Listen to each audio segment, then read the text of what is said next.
我點咗份豬潤撈麵，就係佢哋呢個係招牌菜啦。大家睇下啲豬潤係煎㗎，大家有冇食過煎嘅豬潤咧？我就第一次啦。上邊擺咗少量嘅葱啦。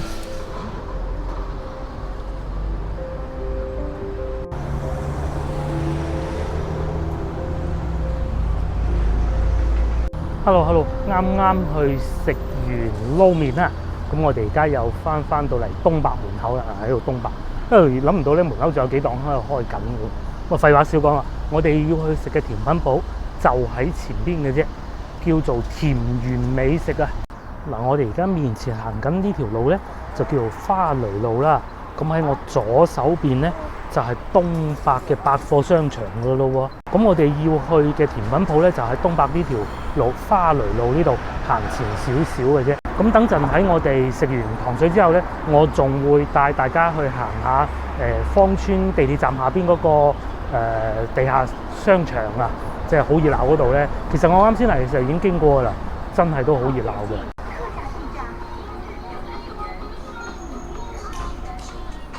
好，咁我哋就嚟到呢個糖水鋪啦。啱先我仲讀錯名啊，話佢係田園美食，應該係田園甜品啊嚇。大家再望下左上角寫住園綠居路店，咁啊即係講明咧，佢以前係喺綠居路開門嘅。呢度就係花雷路1號啦。咁啊就同埋呢度有寫住啊嚇，仲有阿婆牛雜添喎。據說佢哋啲牛雜都好出名嘅。Hello， 我入咗嚟餐廳啦。我諗唔到呢個鐘數咧都幾多人喎。呢個鐘數啱啱4點啊！嗱，餐廳咧同先頭我哋去嗰幾間一樣啦，都唔係好大嘅啫，有眼見10張台啦，即係坐滿咧，頂多都係40人嗰種啦嚇。哇！啲字細到咧，我真係睇咗好耐先睇到田園甜品店。啱先我哋讀錯，話咗係田園美食添，更正下田園甜品店啊！咁佢哋咧以前喺綠居路嘅，咁會有薑撞奶啦。薑撞奶啦、薑撞奶啦、鳳凰奶糊啦，價格都係圍繞喺11-2蚊左右嘅。咁據說咧，佢哋呢度嘅豬腳薑啊，仲係好出名㗎。不過至於我自己對豬腳薑咧，係近乎唔中意嗰個程度嘅。無論豬腳啦、薑啦、蛋啦，都係唔中意咁，所以就冇點。但係咧，聞到好香嘅豬腳薑嘅味道。好，咁我哋嘢食就上咗嚟啦。鳳凰炒奶糊啊，哇！仲見到有一個未熟晒嘅蛋黃啊，哇！個色水好靚。話說之前咧，我去百花都食過鳳凰奶糊啊。當時我記得我都唔記得揀凍定熱㗎啦。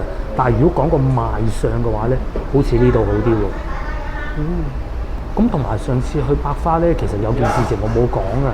佢哋嗰個鳳凰奶糊咧係甜到好離譜嘅。只不過我自己咧對於太甜嘅嘢就唔係話極抗拒嘅啫。我哋又試下呢度個調味係點咧？最起碼冇我上次去百花嗰度咁甜啊！啱啱好喎，甚至乎咧可以講叫唔甜啫嘛。又嚟再講多一次啊！我哋廣州人咧評判一個甜品好唔好食咧，就有一個好緊要嘅標準嘅，就係唔甜啦。咁佢咧係能夠達到呢個標準嘅。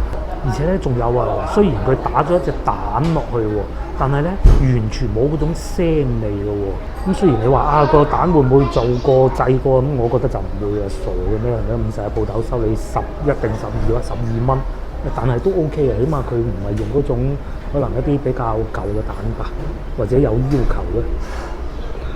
咁佢奶糊咧係有少少結身㗎。好似呢一種狀態，咁當然啦，佢又未至於到話好似煎鹹糊咁結嘅。同埋咧，呢個鳳凰奶糊啊，喺呢度咧排得都幾前，可能都係佢哋首本名菜吧。咁同埋咧，我啱先受到隔離嗰個阿叔啊，話佢點咗2樣嘢食，真係好胃口啊！有雙皮奶啦，同埋燉奶啊，係啊，燉奶啊。咁啱先講，除咗牛奶系列之外咧，原來佢哋仲有好多嘢食啊，譬如話呢個西米露系列啦。糖水啦、楊枝甘露啦、綠豆沙好似貴啲啦，10蚊雞。不單如此，佢仲有雪糕啦、凍奶啦，而啲凍奶好似幾好喎嚇。同埋手磨杏仁糊啊，服務員哥哥好搞笑嘅，佢雖然啲口氣、啲口吻咧，唔係話歡迎光臨嗰種，即係唔係好客氣嗰種啊，但係咧都幾熱情嘅做嘢，係。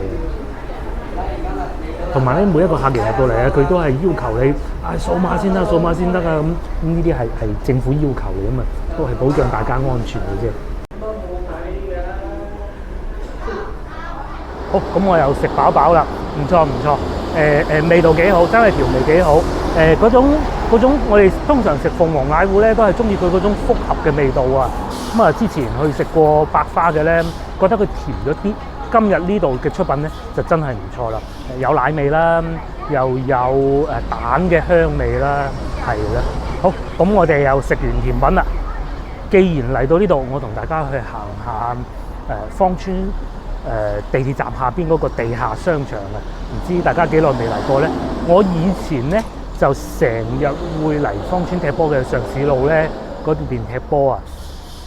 咁當時咧，我會應該係踢夜晚8到10㗎。咁啊6點幾7點鐘嚟到，咁有咩行嘅？咪去隧道嗰度行下咯。嗰陣都已經好熱鬧㗎啦。我啱啱嚟嘅時候咧經過，諗唔到依家都係一樣咁熱鬧喎。過去睇下。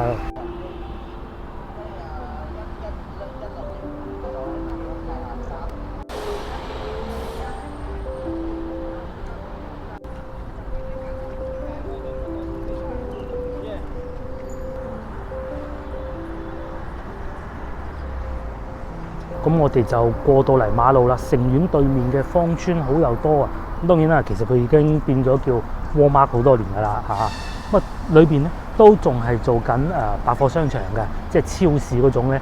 另外咧喺呢度亦都會有一個好大嘅停車場，除咗隔離嗰個中市市場嘅停車場之外咧，其實呢度都幾平嘅，好似5蚊雞一個鐘嘅啫。咁話說芳村地鐵站地下商場咧，其實係有好多個入口㗎。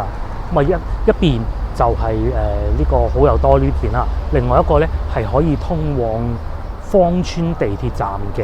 咁可能正係因為咁咧，呢個地下商場啊，其實佢都好旺啊，旺咗好多年嘅。中間咧都冇話變到好差生意嗰種咯，都冇嘅。唔似話去陳家祠嗰啲咧，嗰啲哇好鬼差啊嘛，有一排。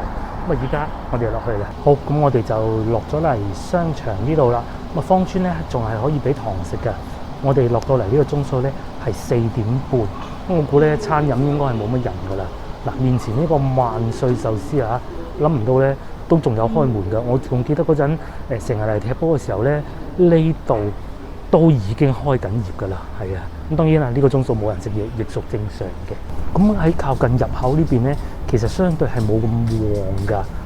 會當然啦，梗係近地鐵站入口嗰邊會更旺嘅。嗱，咁行咗無耐咧，已經見到一檔生煎包啦。呢個我就未食過，但係至於對面呢一個咧，我就成日食啊。一個做得幾好嘅日式餐廳啊，即係嗰啲當飯嗰啲咧，牛肉飯啊、鰻魚飯啊都有，而且個價錢係非常親民㗎。大家睇下呢個16蚊一碗啊！咁其實咧靠近好友多呢邊啊，係比我想象中要熱鬧嘅。以往嘅話咧，除咗啱先嗰間壽司店之外咧，其他鋪頭都係冷冷清清嘅，咁都係嗰啲奶茶店居多。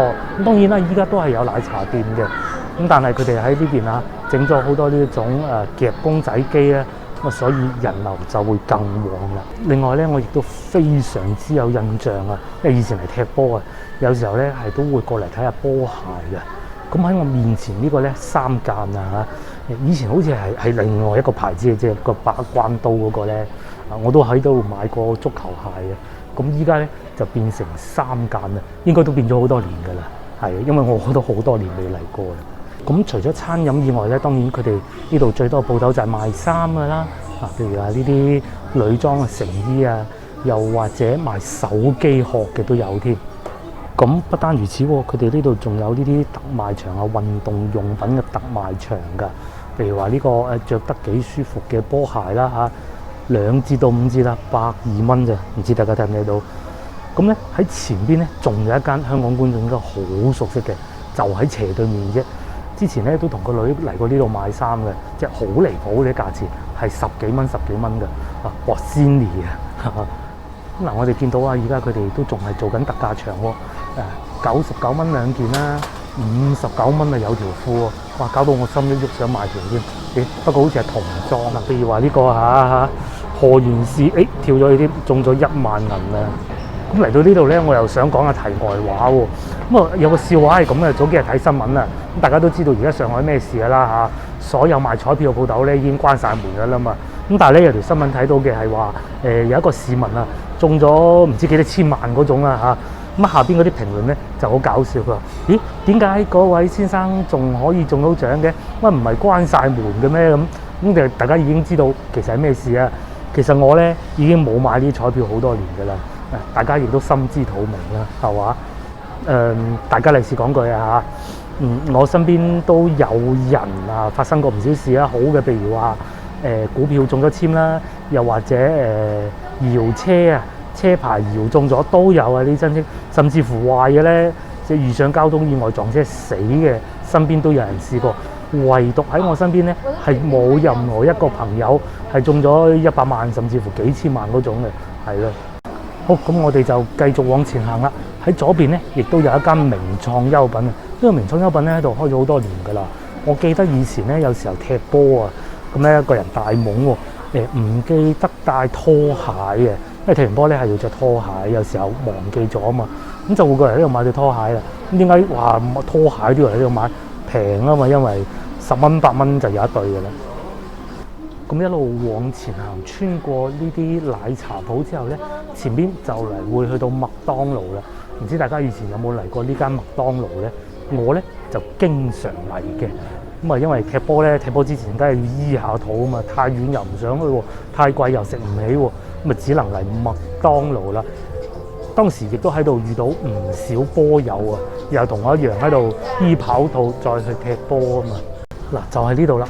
見到呢個鐘數都 OK 多人喎。不過通常咧呢個鐘數嘅食客咧都唔係食大餐嘅啦，都係嚟打下躉嘅啫。係嘅，麥當勞。我仲記得咧前邊啊應該仲有一間薩莉亞嘅，我唔知依家仲喺咪度啦。好似已經搬咗㗎啦。話薩莉亞平啊！咁話說有一次咧，我同一個女同事啊咁啱唔知點解喺度撞到喎，咁我就口快快，我請你食薩莉亞啊咁。其實我就真係唔係想請佢，純粹口快快嘅。佢話好啊，去啊，咁跟住拍埋發朋友圈，哇真係黐線嘅。跟住咧翻到公司咧，俾其他同事笑到死嘅。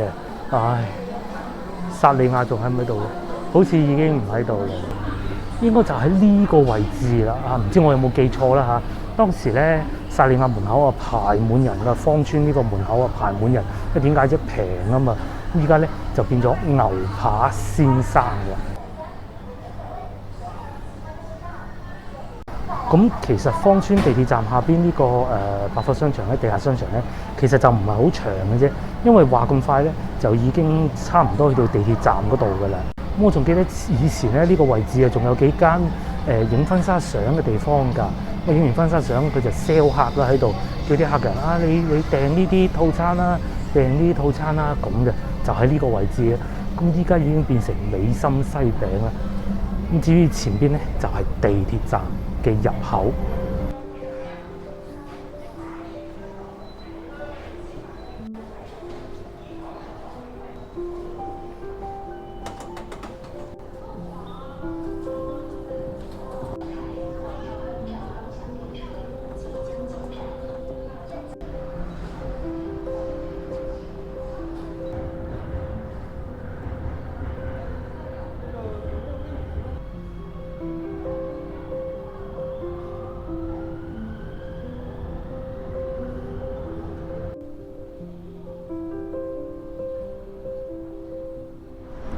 又係小黃車啊！係啊，最舊嗰種地鐵啊！大家睇下，大家幾耐未坐過呢種地鐵咧？莫講話你哋啊，其實我都唔係成日坐啊。對上一次係無奈嘅，但係唔係經常能夠遇得到咯。咁話說咧，廣州今日嘅疫情其實都越嚟越向好噶啦。咁話說喺今朝早咧，白雲區有唔少地方都已經解封咗噶啦。係啊，嗱，譬如話呢個中路潭啦、江高啦、仁和啦、嘟啦，全部已經解除管控啦，落實常態化防控。咁但係你話完全冇影響就假嘅。睇下地鐵站、地鐵車廂裏邊咁少人就知啦。我都近期坐過地鐵，以往咧呢個鐘數咧好難會話有位坐嘅。嗱，大家睇下，當然啦，我係特登揀一排冇人坐嘅位嚟坐嘅，咁但係咧，整個車廂啊，都真係好少人嘅啫。嗱，咁車咧又進入黃沙站啦。咁既然一場嚟到，我又同大家上去睇下西城都會係咩環境咧？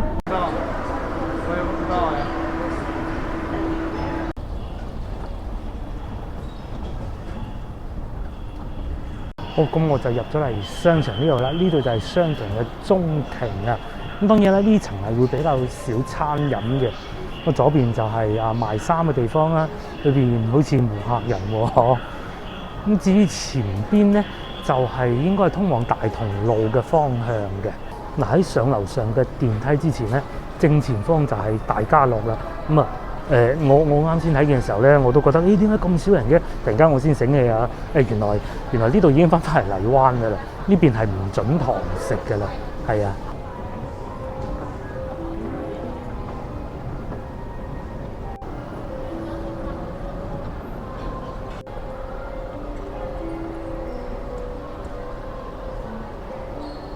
嗱，咁我入咗嚟商場睇見啦嚇。嗱，老實講，如果冇咗餐飲嘅咧，我覺得依家咁樣睇上去咧，其實都算多人㗎啦。因為大家眾所周知啦，一個商場咧旺唔旺咧係要睇佢餐飲多唔多。如果你係冇得食嘢嘅話咧，其實我覺得真係冇乜必要嚟咯。咁當然啦，呢一層其實係餐飲會少啲嘅，除咗啱先樓下會有幾個餅店啊、大家樂之外咧，好似已經係冇餐飲㗎啦。餐飲通常都會喺樓上嘅。咁但係既然佢都冇開啦，咁我上去都好似冇乜用嘅啫，係咪？佢嗱，大家睇下佢嘅中庭咧，非常之大啊！有全記潮發牛肉店啦、譚仔啦，係啊，我哋早幾日咪去同大家食過譚仔嘅。嗱，咁至於前邊咧，仲有呢個好慈祥嘅老伯伯啊餐廳嘅，我哋又過去睇下咩環境啦，肯定係冇堂食噶啦，係啦，冇錯啦。咁佢哋堂食已經停止咗啦，咁所以連外賣都冇做啊，剩低阿伯好孤獨咁坐住喺度，笑住對住大家嘅啫。好，咁啊嚟到戶外部分中庭呢度啊，如果喺平時星期六日咧，呢度係非常之熱鬧噶。譬如話有前邊一個我都比較喜歡嘅簡悅廚啦，摩打食堂嘅，咦，兩間我都好中意嘅噃。嗱，唔知大家記唔記得上一集咧，我咪同大家猛咁講話嗰啲榜上邊啊排名嗰啲鋪頭嘅，嗱，好似呢啲就係啦。咁我就不言而喻啦，大家明我意思就得啦。至於你話好唔好食咧，都 OK 嘅。咁但係因為佢體量夠，佢咁多分店，係咪先攞10零20出嚟一個季度嚇做下廣告，好正常，好合理啊，係咪先？嗱，譬如話上一集我哋去嗰啲小店咧，係啊，咁啊你叫佢一個季度攞10幾20出嚟，咁實在不切實際啊，啱唔啱啊？至於呢啲大型嘅牌子連鎖鋪頭咧，佢哋係有價值嘅。咁所以好多時候咧，我哋睇嗰啲點評榜都係啊，會睇啲小店，佢排得高嘅咧係有原因嘅，係值得信嘅。咁至於面前呢啲咧，通常我哋係會睇價錢啦、地址啦，同埋其他食客嘅點評咯。咁我哋繼續往前行咧，就會去到大同路啦。咦，見到前邊有堆人喺度排隊，我估應該係驗核酸嘅。我哋都同大家過去睄下。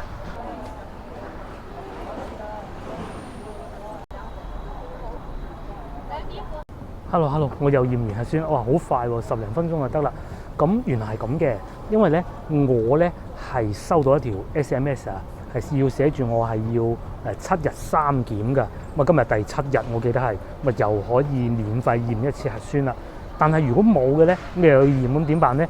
你係要過隔離交錢啊！啱啱就喺隔離有一個衞生站嘅，好似係22蚊一個人定唔知26咧，我唔記得咗啦，20零蚊一個人啦。嗰啲係老細出錢㗎啦。出咗錢之後咧，其他喺呢度翻工嘅人咧，佢就要驗一次核酸先至可以開得工㗎嘛。咁係啦，咁所以咧佢哋會有個樽仔嘅。至於我咧就只有一個棉籤嘅啫。咁我咧就係同其他人混住一齊驗嘅，要俾錢嗰啲咧就自己一個樽自己驗嘅，咁都幾方便喎，係啦。咁其實就算要俾錢我都 OK 嘅，因為去啲大醫院咧，我今朝試過啦，去婦兒中心咧，嗰條人龍嚇死人啊，係啦。好啦，咁又同大家喺芳村地鐵站附近呢度食完玩完啦，咁我哋就約定大家下集見啦，拜拜。